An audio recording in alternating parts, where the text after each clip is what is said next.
Good evening, ladies and gentlemen. My name is Clay, and I am the Bucks believer. Today, the Bucks are playing their second game of a back-to-back, as last night they came away with a hard-fought victory over the Brooklyn Nets that gives them a real shot at finishing second in the Eastern Conference. The effects of that game certainly showed in today's game against the Washington Wizards, in which the Bucks are able to squeak out a 135-134 victory, but it was probably the sloppiest game that the team has played the entire season.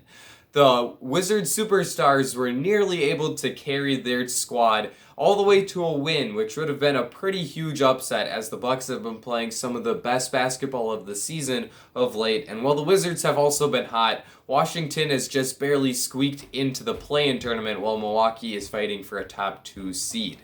Bradley Beal and Russell Westbrook were terrific in this game, though, and I don't mean to take anything away from their performances. Beal led the way for the Wizards with 42 points on 14 for 24 shooting and made 11 of his 14 free throws. It just felt like he was all over the place offensively for the Wizards, and he was scoring time and time again, regardless of who the Bucks put on him. For large portions of this game, all defense candidate Drew Holiday was the guy who was matched up against Beal, and it simply did not matter as Bradley was able to get to the basket and finish, get to his spots in the mid-range, and knock down 3 of his 6 3-pointers from beyond the arc. So just a terrific game from Brad, and his teammate Russell Westbrook added another triple-double to what has been a historic run over the past few years for Westbrook. He had 29 points, 12 rebounds, and 17 assists in this game, and it felt like his fingerprints were everywhere offensively for Washington. Almost every shot that this team took seemed to be created by Westbrook, whether that was a pull-up mid-range jumper that he tried to bank in himself or an open look from beyond the three-point line that he created for one of his teammates. Almost everything came either off a Russell Westbrook shot or a Russell Westbrook pass. And you can see how important he's going to be to this Washington Wizards team as they head into the postseason because they're super reliant on his shot creation. However, I would be remiss to say that the performances of the superstars were the only reason why the Bucks surrendered 134 points to a mediocre offensive team in Washington. The primary reason in my mind has to be the amount of free throws the Bucks gave up. And this is not usually an area in which the Bucks struggle. Usually, the Bucks are quite good, as they actually rank first in opponent free throw rate, allowing just 15.1 free throws per 100 possessions to their opponents throughout this season. Tonight, that certainly wasn't the case, as they allowed the Wizards to shoot 43 free throws, and Washington shot 74.4% on those, making 32. That is a very high amount, of course, and it's going to be hard to pull out wins when you allow opposing teams to shoot that many free throws. It also put the Bucks in some really difficult positions as some of their best players were in foul trouble throughout the game and weren't able to play the high amount of minutes that the Bucks would usually need in order to pull out a win. Giannis Antetokounmpo and Dante DiVincenzo both fouled out of this game, and Brook Lopez struggled with foul trouble throughout, and he finished with 5 fouls, so obviously he was able to avoid fouling out, but he was certainly limited by foul trouble. So that led to the Bucks ending with a really interesting closing lineup. They closed out the game with Jeff Teague, Bryn Forbes, Pat Connaughton, Drew Holiday, and Brook Lopez on the court. 3 of those guys are role-playing bench guys for the Bucks in Teague, Forbes, and Connaughton, and I would say that it is certainly unexpected that they would be closing out a game, much less a game, in which the Bucks were able to come out on top. But the play of those 3 guys was actually a large reason why the Bucks were able to win.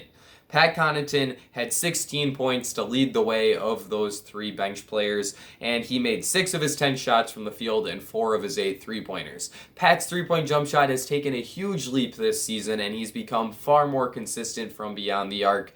He continues to play stellar defense and grab rebounds at a high rate for guards. He tacked on 6 boards tonight. So Pat clearly is going to play a really important role for the Bucks in the playoffs, and if he can keep hitting shots, it's going to be even more important. I do think that his role overlaps a little bit with what PJ Tucker brings to the team, but today we saw Tucker go down after he collided with Jeff Teague chasing a rebound. So who knows if Tucker is going to be able to stay healthy. PJ also celebrated his 36th birthday tonight, so It's not like he's a spry young chicken out there or anything. PJ has some wear and tear on his tires. So if the Bucks need Pat to step up and play big minutes in a playoff game, the way he's performed this season gives me more confidence in him than I did prior to the season, to be sure. Bryn Forbes also had a really nice game, chipping in 14 points on 6 for 10 shooting off the bench. Forbes continues to provide a scoring spark for the Bucks, and he's been in double digits in each of the past 3 games, which has been really important for the Bucks in eking out 3 games that were decided by less than 5 points. Jeff Teague also stepped up and had one of his better games as a Buck tonight, as he had 11 points and 4 assists and shot 4 for 6 from the field. Teague has done a really nice job in a Bucks uniform of getting to the basket. Now, the issue comes in finishing at the rim. He's struggled to get shots to go in, and he also is a pretty poor defensive player that doesn't always give effort. But today, he actually made a few impressive defensive plays. The big highlight for him had to have been a play in the end of the fourth quarter where he picked Russell Westbrook's pocket and gave himself a chance in transition. He did end up turning the ball over in transition, so we won't go too far into that play, but it was good to see him locked in on the defensive end. And on offense, he continued to get to the basket, and he also made a few really nice passes. There was one in transition where he found Pat Connaughton rolling to the rim, and it led to a really easy right-handed flush for Pat. And there was another where the Bucks ran a dribble handoff play with Teague handing the ball off to Bryn Forbes for an easy 3-point shot. So to see Jeff continue to create some chemistry with his fellow benchmates was a good sign, and perhaps he can be a better option in the playoff rotation than I initially thought that he would be. Dante DiVincenzo wasn't in that closing lineup like the other 3, but he also chipped in a huge night tonight as a role player, as he had 19 points on 6 for 8 shooting and made 5 of his 7 threes. The 3-point shooting in particular was an excellent sign for Dante, as prior to this game he had shot just 22.5% from 3 over his past 10 games. That is not good at all. So to see Dante have a hot shooting night like he did tonight was a great sign. And in Chris Middleton's absence, he really stepped up and was actually running some pick and roll plays. That's where a lot of those 3-point attempts came, as he was able to get some wide open pull-up 3-pointers, and tonight we saw Dante hit those like he hasn't in a very long time.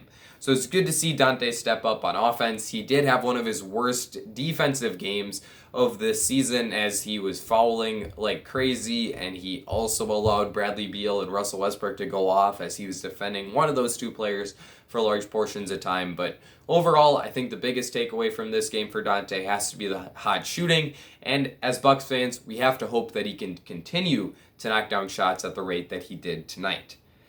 They certainly needed him to, because the play of Giannis and Jrue Holiday was good, but not good enough to carry them to a win, and it certainly wasn't good enough to rival the play of Bradley Beal and Russell Westbrook. So to have role players step up was big. Like I said, it's not like Giannis and Jrue were bad. Giannis had 23, 9, and 8 on 8 for 15 shooting and 7 for 8 free throw shooting, and Jrue had 29 points on 10 for 20 shooting and 4 for 8 3-point shooting. Those are 2 really nice nights for a pair of Bucks All-Stars, but it wasn't going to be enough to carry them to a win, so to have those role guys step up was huge. Giannis just didn't really seem like himself. You could tell that there was some fatigue setting in after the Bucks have played 6 games in the past 9 days. He wasn't playing with the same aggression and wasn't looking to score as much. He did do a nice job of adjusting and dished out 8 assists, as he really showed a lot of passing skill in this game, but it wasn't the best game for Giannis by any stretch, and he did struggle on defense as he fouled out of this one. Jrue had a better game as a scorer than Giannis, as he had 29 points and 10 for 20 shooting,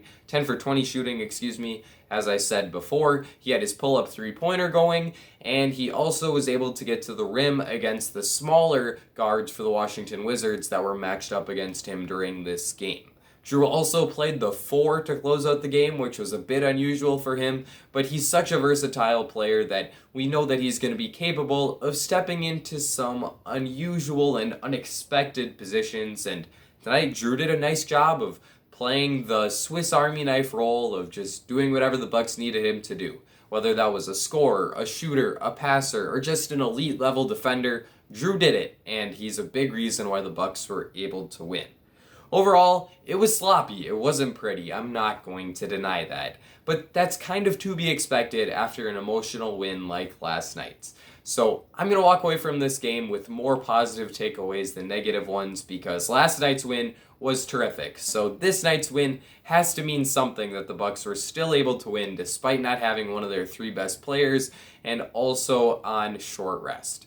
So let me know what you thought of this game in the comments section down below. Be sure to leave a like and subscribe, especially if you are a fellow Bucks believer. This is the place for you. I've covered everything that I wanted to cover, so it's going to be it for me. Ladies and gentlemen, I will see you all again very soon.